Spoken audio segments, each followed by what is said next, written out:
welcome to NED Talks. Today I'm with Georgie Murphy, who is a member of the NED Expert Reviewer Panel and a BANT registered nutritional therapist. So Georgie is going to share her thoughts on the paper that we're looking at here on the Nutrition Evidence Database, which is a systematic review on the involvement of oxidative stress in psoriasis. So welcome, Georgie, to the NED Talks platform.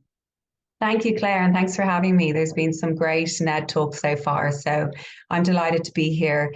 And skin health is really an area of interest and focus for me in my practice, so looking forward to talking through this paper. Fantastic, great. So could you start by giving us some overview of psoriasis and what the researchers were looking at in this paper? Yes, so just to give a bit of background, so psoriasis is quite a common chronic inflammatory immune-mediated skin condition, and it has a worldwide prevalence of anywhere between 1 to 8.5%, depending on geography and many other factors. And it can have a very big impact on an individual's life, and particularly in terms of quality of life. And it has also been associated with other comorbidities, such as cardiovascular disease, hypertension, and obesity. So it's an important condition, and it's important that we understand how to assess this and apply it in therapeutically in practice with individuals. So this is a very robust systematic review, and it analysed 79 studies in total and divided it really into 3 parts. So the first part, the authors discussed 53 studies in total, and they looked at 45 markers of oxidative stress and the role of those markers in psoriasis. And as well as that, they also looked at the role of some of these markers in the severity and duration of psoriasis. Mm-hmm. So the second section looked at about 8 studies in total, and this was assessing and discussing various genetic polymorphisms and their involvement in terms of psoriasis, and particularly looking at those polymorphisms involved in enzymes and markers of oxidative stress. And the final section looked at about 15 studies in total.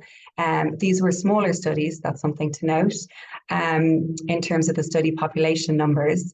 And this was looking at various anti-psoriasis therapies, so drug therapies as well as phototherapy, and their influence on the concentrations of oxidative stress markers in psoriasis. Okay, great. So it's always great, isn't it, to have a really robust systematic review when you're beginning your clinical research. So this sounds like a good one to add to your reading list. But are there any issues that we need to bear in mind with this study? Any limitations at all? Yes, Claire, and maybe just to note first in terms of a strength, this study also discusses the correlation between various oxidative stress markers and the association to other comorbidities that are associated with psoriasis. So, for example, cardiometabolic risk, which is interesting. Mm-hmm. In terms of limitations, this is a qualitative review. So the authors were unable to carry out a meta-analysis or a quantitative analysis of the included studies. And this was due to a large amount of heterogeneity between the various markers that were included and also the various assessment techniques. Okay, great. So for our listeners then, for the nutritional therapists, other healthcare practitioners, researchers, as well as those that have psoriasis indeed, what would be your key takeaways from this systematic review? I think in conclusion, it's really, and as the authors note, indisputable that oxidative stress plays a role in psoriasis. And so understanding this aspect from a practitioner's perspective is important when working with individuals with psoriasis. And really in terms of applying an antioxidant protocol and working with our clients with an antioxidant protocol. And I think these markers are definitely of interest to keep an eye on and note in terms of future tools, really as well in terms of understanding, the subclinical aspects of psoriasis. So a very in-depth paper.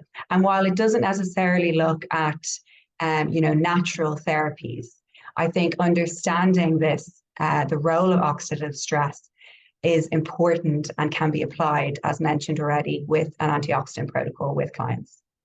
Fantastic. Great. Well, thank you so much, Georgie, for sharing your insights with us today. You can read all about Georgie and how to connect with her on the Nutrition Evidence Database by clicking on the Expert Reviewer tab, and you can access the full expert review that Georgie has written on the Nutrition Evidence Database. So thank you for listening to this NED Talk today, brought to you by the Nutrition Evidence Editorial Board in partnership with BANT.